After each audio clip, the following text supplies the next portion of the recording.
I think a lot of people were expecting 2025 to be a big year for video games, based purely on the fact that Grand Theft Auto 6 is coming out this year, and that's going to be the biggest thing to happen, at least fiscally, to video games in a long time. What I wasn't expecting, though, was to be sitting here making a video like this in the middle of February and to be saying I am already kind of overwhelmed with the amount of great stuff I've played, because so much great stuff has already come out this year. And I'm going to try and keep this video short. We'll see how well I do with that. But my hope is that you walk away from this either reinvigorated about a game that you had already heard of but maybe weren't interested in checking out, but now you're like, I'm going to check that out, or I show you something you've never seen before and you're like, that's totally my jam. I'm going to go download that right now. So without further ado, let's talk about some great games that have already come out in 2025 and where you can get them. I'm shooting this one with a wide angle lens, mainly because it's fun for me. I hope it's fun for you too. I hope it doesn't look too much like you're in the middle of some dream sequence in like a 90s Nickelodeon cartoon. Stu, I didn't know you were coming over. I'm not Stu. Warriors Abyss by Omega Force is a game that shadow dropped during the most recent PlayStation State of Play, which, by the way, I went into that State of Play with pretty low expectations. I walked out like pretty stoked about the future of PlayStation games, which is the first time I've said that this whole generation. I'll say that, at least. Since the PS5 came out, I've been like, okay, cool, we're doing kind of more of the same, right? And something about that State of Play like really resonated with me. There were a lot of games in there that I was pretty stoked about. Housemarque having a new game. I'm a Housemarque diehard. I love everything that Housemarque has ever made, and them having a new game like that is kind of a spiritual successor or actual just straight up successor to Returnal. Very exciting. But it's besides the point. This is why I said I need to keep it short. Warriors Abyss. Omega Force and Koei Tecmo, the creators of the Dynasty Warriors franchise, already released a great Dynasty Warriors game literally last month. It's called Dynasty Warriors Origins, and it's the best Dynasty Warriors game in years, mainly because they've spent the past couple of years just honing their craft, making great spin-offs for other franchises. So Fire Emblem, Zelda, Persona, all got their own Warriors-style games, and all of those games, I think, just kind of allowed Koei Tecmo and Omega Force to lead into Dynasty Warriors Origins, having learned so much that, of course, they'd knock it out of the park immediately, and that's a success by itself. And they followed that up with the State of Play Shadow Drop, Warriors Abyss, which is basically, what if we took a Dynasty Warriors game, made it isometric, and then also made it a roguelike? Which, I mean, that's catnip for me. That's the thing I'm going to be obsessed with. Maybe you're like me and you just see a roguelike attached to anything and you're like, yeah, okay, cool, I'll check that out. And that's very much how I was here. I already like Dynasty Warriors. Why wouldn't I like an infinite Dynasty Warriors? I've seen the game described as a Hades-like in some ways, which, first of all, that's the highest praise you can give anything. If anyone said that I was Hades-like, I would probably just start weeping immediately. But I understand why they're calling this a Hades-like, because it is a game that is, again, isometric. You're running around slashing a bunch of baddies, and also you're in hell and you're trying to get out of hell. So I guess it's a Hades-like in that sense, but everything else is just Dynasty Warriors. Mechanically, how this game works is that you hit a new floor, and in that floor, they're like, kill 80 guys. And you got to just like kill 80 guys Dynasty Warrior style. And then when you're done with that, you got to choose from a bunch of rewards. That reward might be something like an unlock, which will help you unlock stuff in between runs. It might be a currency that allows you to unlock items during that run. Or, and this is kind of the most important thing, you'll be able to unlock and essentially like equip another Dynasty Warriors hero. So be able to like recruit somebody, and what that does, it adds them to your combo, which is strange, but basically if you just hit square over and over and over again, you're just going to do light attacks over and over again. If you hit square and then, you know, after 3 times hitting square, you press triangle, you'll do like light, light, light, and then a heavy attack. If you do light, light, light, heavy attack, and then hold down triangle, you'll actually summon the third person that you've recruited. So you get to equip all of these people essentially in your combo slot. So if you hold triangle instead of just pressing it, you'll summon them and they'll do like a big attack. And that increases the amount of damage you can do to people pretty substantially. And it turns out also, because it's a roguelike, and of course there should be this, these people also synergize with one another. So if you unlock a certain grouping of heroes, maybe that will unlock a bigger move or do more damage or a better passive buff or something like that. It basically has all of the pieces you would want from a great roguelike. And I will say, having spent a couple hours with it already, I love it. I love it so much. It is so good. I think like story-wise, it is so light. It's charming, but it's really light. You know, you're just like helping a demon overtake hell from a different, worse demon. That's fine. But the combat and the mechanics are like, oh, it's good, man. I want to be playing it all the time. I have it on PS5. I got it on PS5. And I'm kind of like, do I get it on Steam so I can have it like on a PC handheld and you know, travel with Warriors Abyss? I don't know, maybe. I'm going to talk about two Souls-likes now. The first one, I think, is the best one to have in between these two games, and it's called Tyrant's Realm. It's by a team called Team Tyrant, and it is straight up just what if Dark Souls was a roguelike. That, again, is enough of a pitch for me to check it out.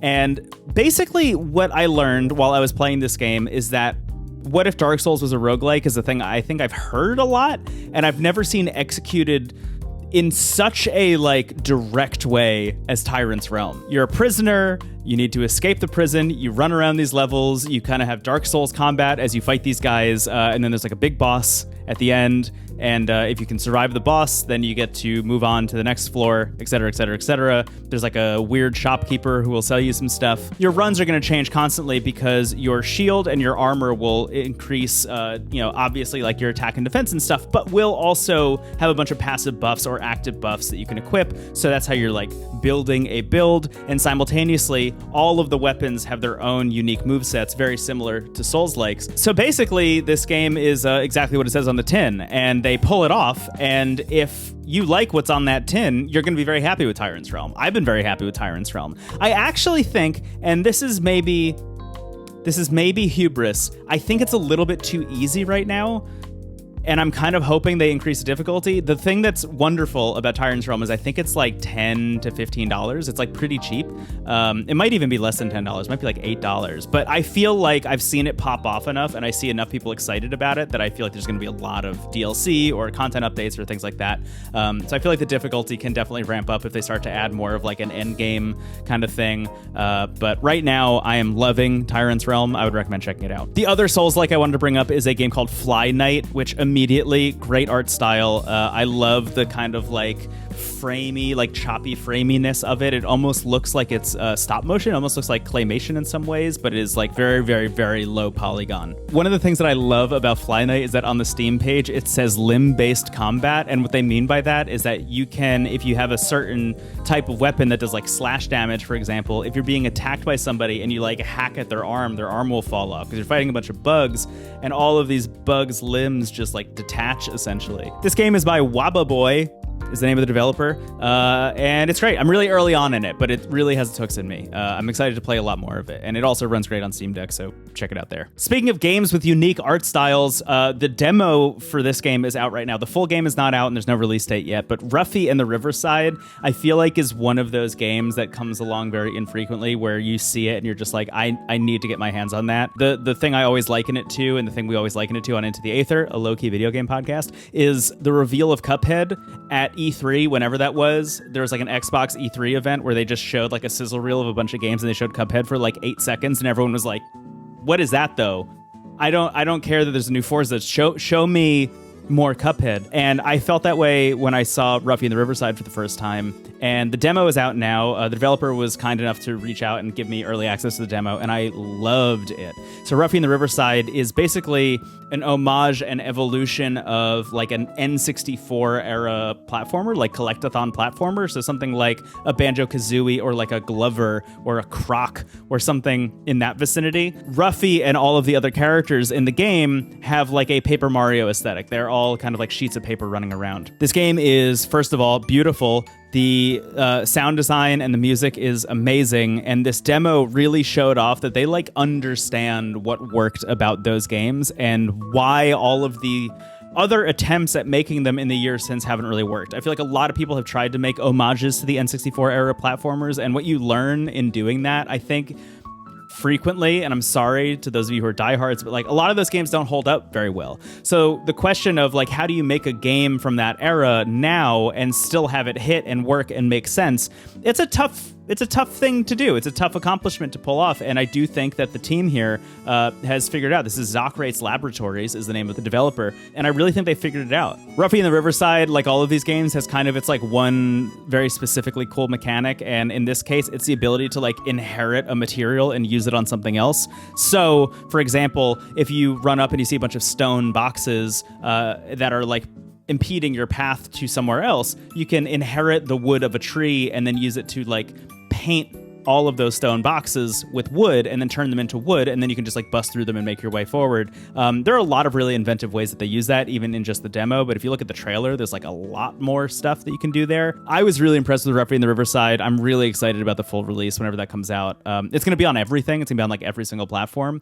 Definitely check it out. While I'm grouping games together, let's go with 2 driving games. The first is Tokyo Xtreme Racer by Genki. Genki made the original Tokyo Xtreme Racer series way back in the 90s, and I love those games. I had a really good time with them. We did an episode of Into the Aether where we just talked about like every great Dreamcast game, and that was my introduction to Tokyo Xtreme Racer, and I had a blast with that game. There are a lot of great racing games in the Dreamcast era, obviously, but Tokyo Xtreme Racer like really worked for me, more so than a lot of the other ones. Wouldn't you know it, they just made a new one. It's just called Tokyo Xtreme Racer. It feels like a reboot of the franchise. This one's in early access right now, and I gotta say, performance-wise, it's not all the way there yet. Mechanically, it really is, but like performance-wise, it's not all the way there. Like if you're playing this on the Steam Deck or I'm playing it on the ROG Ally X, like it works mostly, but not completely. There are like a couple hiccups here and there, but you know, we're in really early days. What I will say though is that if you want a great kind of arcadey racing game, Tokyo Xtreme Racer is already great. If you have a computer, if you have a PC, download this thing. I have like a really low-end PC. I have this mini PC. It's called the B-Link SER8, and it runs like a dream on that. I really wanted to play it like handheld, but you know, on the B-Link, it runs very well. So if you're looking for an arcade racer, go check out Tokyo Xtreme Racer. I think they said the next content update is going to come out sometime in March, and it's going to add another like 20 to 30 hours of content. And I think there's already like 30 to 40 in there, so there's a lot of driving you can do in Tokyo Xtreme Racer. The other driving game, total left turn here, unintentional pun, is Keep Driving. This is by a team called YCJY Games, and it is a turn-based combat deck builder driving game. The setup is that it's the 2000s, the early 2000s. You are a person who is like taking a gap year from school, I think, and you're going on a road trip to go visit somebody. So the way the game works is that you open up a big map and you basically just say like, I want to drive here on the map. And when you start driving there, you'll run into a bunch of obstacles. It feels a lot like FTL, where like as you're flying around space in FTL, you'll run into those like events that pop up, and they're like, okay, you'll get this, but it'll hurt this, etc. Something very similar is going on here, except that's where the like turn-based roguelike element comes in. So sometimes it'll just be like you had a thought and you just have to have a thought. Or sometimes it'll also be like, at least in the tutorial, you pull up behind a tractor and the tractor has a bunch of exhaust, and it's going very slowly and it's impeding on the vibe of the road trip. So you need to use your skills to basically prevent the tractor from like attacking the various meters and stats that you need to be worried about. And if you can do that, then you just kind of make your way along on the road trip. And the idea is to see how far on this road trip you can get by managing all those different things. The music is amazing. The look of it is amazing. My only real thing is that like you really need a mouse for it. I imagine it works really well on the Steam Deck if you're using the touchscreen, but again, playing on the ROG Ally X, I wanted to be playing it with the controller, and you kind of can't at the moment. Keep Driving is amazing. It's a game I'm also very early on in, but I can't wait to see more of it. I'm probably gonna play a lot of it this year, so check it out. It's great. I think I'd be lying to you if I told you that this video wasn't kind of just a way for me to say I love Avowed. I think Avowed is amazing. Avowed is the new game by Obsidian Entertainment, the creators famously of Fallout New Vegas, or most recently The Outer Worlds, which are, you know, Bethesda adjacent games with big open worlds where you're making your way around and kind of RPGing your way to victory. Those games, I will be honest, didn't super work for me. Fallout New Vegas is not my favorite Fallout. Honestly, Fallout in general, kind of my least favorite, I think, of the Bethesda lineup of games that they have. I like Fallout, but like I don't love it the way a lot of other people do, and because of that, I think New Vegas never really resonated with me. That having been said, Avowed for me looked like the kind of thing where if they got it right, in a world where Bethesda announced The Elder Scrolls VI however many years ago at this point, I think that was like 2018 or maybe even earlier than that, I was hopeful that this would kind of replace the hype that is slowly starting to die for Elder Scrolls VI for me. When the reviews came out and were pretty mixed, I was like, this is either going to really work for me or it's going to be another Fallout New Vegas. And I am happy to say that Avowed absolutely rules. And not only that, but it feels so much to me like exactly what I wanted out of Starfield, and also, strangely enough, Dragon Age the Veilguard. It's covering a lot of the same bases as Veilguard, but in a way that feels a lot more responsive to what I want to be doing as a player. I think Veilguard is not as bad as a lot of the people on the internet have said it is. The problem with Veilguard, though, is that it takes about 10 to 12 hours to actually get good. And I would not blame a single person for not putting in those 10 to 12 hours. Starfield also I liked a lot more than most people, but it really did feel like a relic of the past in some ways. It really felt like here's a studio that is trying to make the same game again and trying to have lightning strike twice without changing as much as I think they needed to make it feel modern.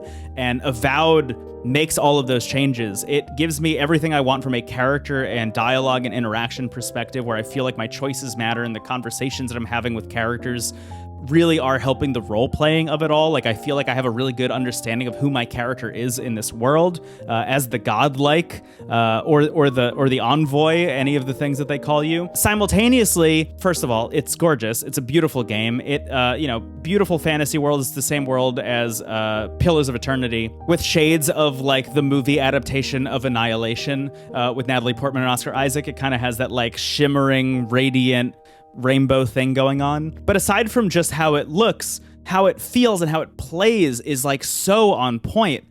The feeling of exploration is wonderful and reminds me a lot of Dragon's Dogma, in that like you can get rocked. Like you could walk into a place that you really should not be in. And Skyrim had that, for example. But even when you've walked up to something in Skyrim and you like hit it once with a sword and you're like, oh, I shouldn't be here. And that's kind of it. That's all the feedback you get. In the case of Avowed, like I walked into a bandit camp at one point and just realized very quickly that I was going to get absolutely bodied, and there was kind of nothing I could do about it. I took out as many of the guys as I could, and then got to a point where it was like me and my first companion, Kai, who is just Garrus from Mass Effect. Brilliant move, giving you Garrus first in this game, so all the Mass Effect sickos can rise up. But that said, me and Kai were like doing okay, but we weren't going to make it. That feeling of like, this world is dangerous, and I really need to prepare, and I need to be on my shit if I want to survive, is really exciting, and not a thing that you run into in Skyrim that often, outside of like, oh, there's a dragon and I don't know if I'm going to be able to fight the dragon. But even then, like your level scaling happens so quickly in that game that like you'll probably be okay when the dragon comes up. But alongside that, like the combat is good. Like the combat in Avowed is good and interesting, and it's still in first person. You can launch it into third person if you want to, but it's still in first person.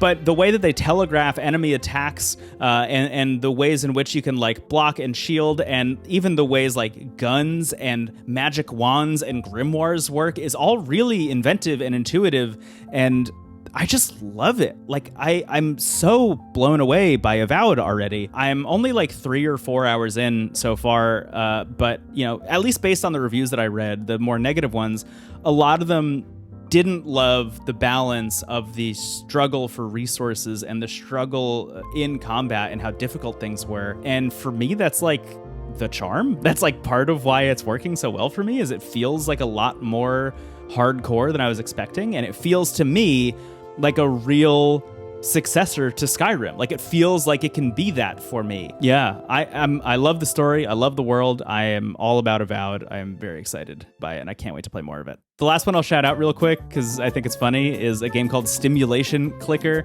It's by a guy named Neil Argowal, who also made the Password game. If you've ever seen the Password game, I feel like every streamer was playing the Password game at one point, by the same developer.